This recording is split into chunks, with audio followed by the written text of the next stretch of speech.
Bismillahirrahmanirrahim. Assalamualaikum warahmatullahi wabarakatuh. Halo guys, ketemu lagi bersama saya dengan Andi Zulfikar Musa, tentunya di channel YouTube Putra Manimpahun. Nah guysku, hari ini kegiatan kita adalah ngarit bersama si preman tobat yang di belakang itu guysku, Bro Karmin. Ya, dusunnya ini berada di Dusun Malang, Lereng Merapi dan Merbabu, bukan Malang Jawa Timur ya guys.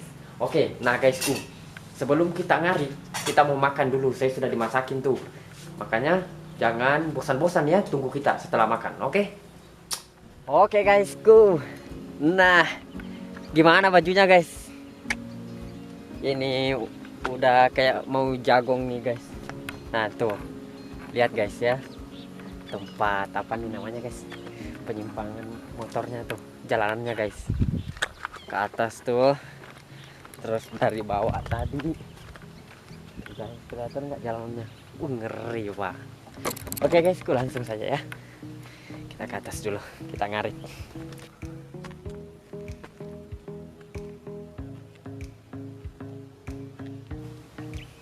Weh, capek cuy. Gimana Kang? Kita mau ngarit yang mana? Begini. Begini? Ya, udah tinggi lagi ini. Kalau di sini. Oke guys ya. Nah guysku, hari ini kita mau belajar ngarit karena tentunya medan di Sulawesi dan di Tanah Jawa ini berbeda guys. Makanya kita mau belajar. Karena kita dikasih kesempatan untuk belajar, kita belajar ngarit guys. Oke, ikuti kami. Oke teman-teman, kalau di sini apa? Dari rumput seperti ini. Dihabisin dari akarnya. Nah guys, Seperti ini. nah Kalau menurut orang Jawa itu kalau dibersihin kayak gini tumbuhnya itu lebih apa ya? subur. Lebih subur. Nah guys, perbedaan tuh kalau ngambil rumput ya, nggak tahu kalau di Sulawesi ada kayak gitu, tapi biasanya saya kalau ngambil rumput gajah di Sulawesi tuh nggak sampai akar-akarnya guys ya. Kalau kita ngambil cuman dipotong-potong dong. Nah cuman di sini tuh sampai dihabisin ya, pas pengambilan rumputnya tuh langsung dihabisin sampai di bagian bawahnya, karena katanya biar semakin subur guysku, seperti itu. Oke.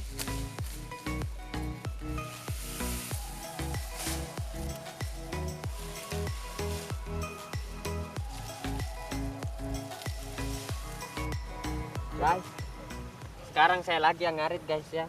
Paling nggak seenggaknya saya tahu guys gimana caranya. Ya, Mungkin seperti itu. ini ya. Tarik. Nah, cuman agak ribet guys bu, karena saya baru belajar. Namanya belajar itu kan semuanya butuh proses. Nggak kayak mie instan. Tinggal celup langsung jadi. Iya. Nah guysku, bagaimana? Saya juga bisa kan? Iyalah, saya juga orang kampung. Paling nggak tahu lah ya.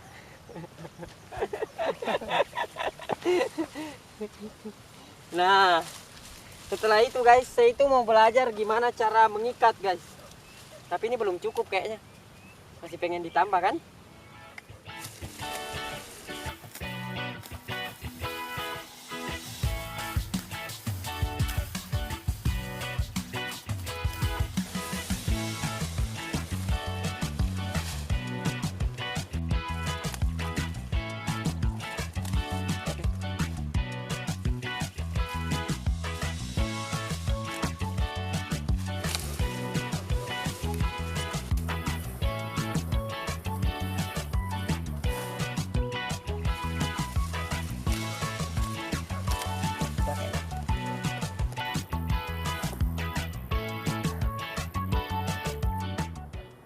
Benar-benar. Lelah ya? Lah.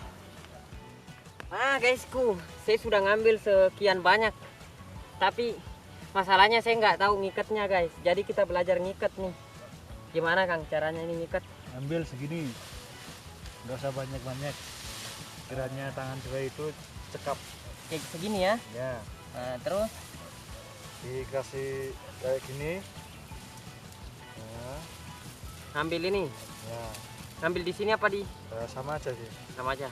yang penting muter dari sini, dari kanan. dari kanan. Gitu juga nggak apa-apa. Nah, terus Langsung dimasukin ya. dimasukin ke sini. Iya.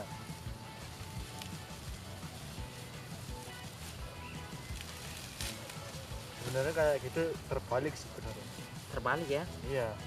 Ganti lagi nggak apa-apa. Harusnya dari sini. Iya. Oh, kebalik guys. Balik ya. Kebalik guys. Langsung masukin sini. Masukin di sini. Ya.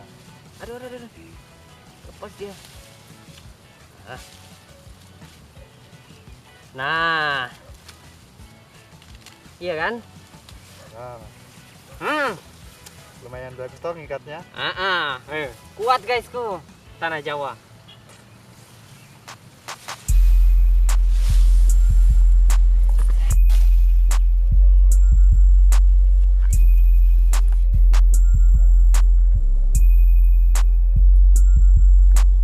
Biasanya di sini gunung kelihatan, Kang ya?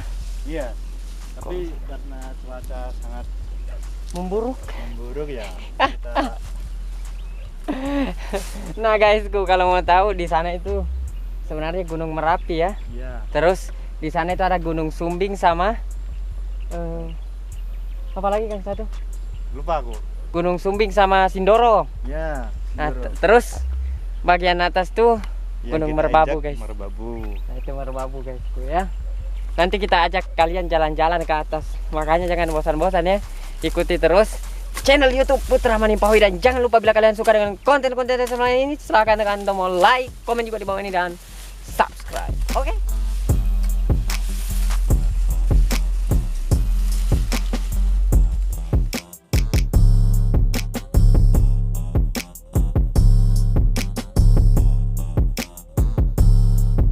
Kita kasih ini ulat. Itu ulat apa itu? Kalau di sini namanya ulat spa. Merusak tanaman nggak? Ya kalau tanaman sayur ya ngerusak sih. Cuman kalau disuruh megang geli rasanya. Gatal itu, Pak.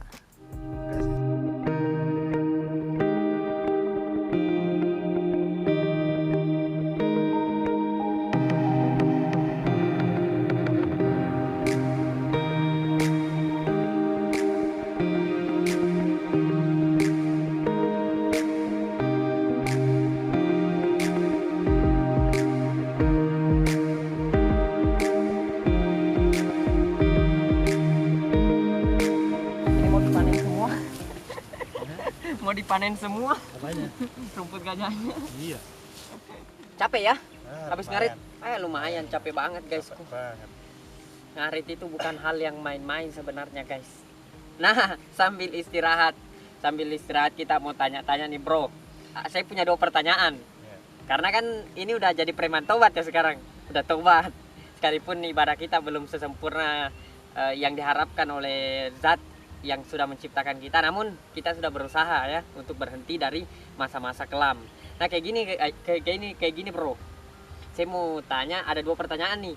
Nah, pertanyaan pertama, kira-kira apa yang menyebabkan bro ini bisa tertarik untuk bertobat, tinggalin masa-masa yang kelam itu, masa-masa yang gelap itu? Gimana kira-kira? Ya kalau menurut aku menjadi apa? Aku selama ini menjadi berubah pikiran karena sekarang mau tobat ya, awalnya cuma satu, semacam inilah, semacam masalah pribadi sebetulnya. Entah kenapa aku itu mempunyai keinginan satu hal yang dari dulu sampai sekarang nggak bisa terwujud, terus sampai sekarang itu masih terpikirkan. Nah, yang buat kemudian berkeinginan untuk tobat ini karena permasalahan pribadi kan? Permasalahan pribadi, entah permasalahannya itu berat atau tidak, tapi alhamdulillah karena jalan terakhirnya adalah bertobat. Nah, tapi benar tidak kalau malam terakhir sebelum tobat itu sempat mabuk keras, terus tidur di jalan, dan apalagi itu sampai pas menjelang sholat subuh itu ya, menjelang sholat subuh itu dengerin azan di masjid, tiba-tiba hati ini tertarik ya untuk kembali kepada Allah, kembali ke jalan Allah. Bukan seperti itu, betul tidak? Ya betul sekali, karena suara azan itu seakan-akan mengetuk pintu hati aku sendiri. Kalau mendengar azan itu seakan-akan ada yang memanggil itu. Karena kalau menurut kata-kata dari para ulama, memang sebenarnya azan itu kan memang dari panggilan yang di atas. Mungkin aku sih masih diberi kesempatan lah untuk memperbaiki dari masa kelamku sendiri. Nah, seperti itu guys. Jadi ceritanya itu bro ini sebelum malam terakhir itu sebelum tobat itu sempat mabuk keras. Dan malamnya itu dia tertidur. Nah, paginya itu pas waktu menjelang sholat subuh ya. Kemudian dengerin azan dari masjid dan hati ini seakan tertarik untuk kembali kepada Allah. Seakan azan ini adalah panggilan. Bahasa halusnya kayak gini guys. Seakan azan itu sudah panggilan rindu dari Allah. Jadi Allah sudah rindu sama kita, seperti itu. Kurang lebihnya seperti itu ya. Iya, Nah, itu perjalanan pertama. Pertanyaan pertama. Kemudian pertanyaan kedua guys. Untuk si bro ini, kira-kira wajar guys ya, masih kaku ya. Kira-kira ujiannya tuh yang berat tuh. Ujiannya apa sih ujiannya pas ini? Setelah tobat itu, karena biasanya orang tobat itu ujiannya berat banget pasti. Ya kalau namanya ujian itu pasti semua manusia ada lah, mau setelah tobat atau mau yang sebelum tobat, pasti setiap manusia diuji sama yang di atas. Cuma kadang ujiannya itu yang berbeda. Misalkan kalau yang sudah istiqomah di jalan yang di Allah lah, pasti diuji seperti kadang kemiskinan dan yang lain sebagainya. Tapi kalau untuk aku sendiri itu bukan itu ujian. Kalau ujian saya itu apa ya, cuman ini seperti ajakan teman, itu paling berat ya. Tapi terasa juga kan ya. Jadi saat gini bro, saat kita mulai tobat ini, ada saja kan orang dekat kita yang menjauh misalnya. Kerasa nggak? Pasti ada lah ya, namanya teman yang menjauh. Pasti agak gimana gitu kalau mau mendeketin aku lagi. Ini ya, sungkan ya. Nah seperti itu guys. Ceritanya kurang lebihnya seperti itu ya, perjalanannya dia tobat. Dan kalau mau lebih tahu lagi, bisa tulis di kolom komentar di bawah ini. Takutnya videonya terlalu panjang. Terima kasih sudah menonton perjalanan kita dari Ngarit sampai mendengarkan cerita perjalanan beliau ini dalam menjalani lika-liku hidup lah. Menjalani lika-lika hidup dalam mendekatkan diri kepada Allah Subhanahu wa taala. Nah, kalau kalian masih mau tahu lebih lanjut, silahkan tulis ya di kolom komentar di bawah ini. Berikan juga beliau saran, motivasi, karena ujian yang dihadapi orang-orang yang taubat setelah masa-masa jahiliyah ini memang berat banget guys, karena di situ masa-masa pencucian dari dosa-dosa. Itu buktinya Allah sayang. Seperti misal kita punya baju putih tuh guys, terus ada nodanya tuh. Nah, kalau kita sayang sama baju itu, kita pasti akan sikat terus sampai bersih. Seperti itu pula orang yang dicintai oleh Allah. Mudah-mudahan kita semua bisa termasuk daripada ahli surganya Allah Subhanahu wa taala. Amin. Amin ya rabbal alamin. Terima kasih sudah menonton vlog kami. Terima kasih dan tabe. Assalamualaikum warahmatullahi wabarakatuh.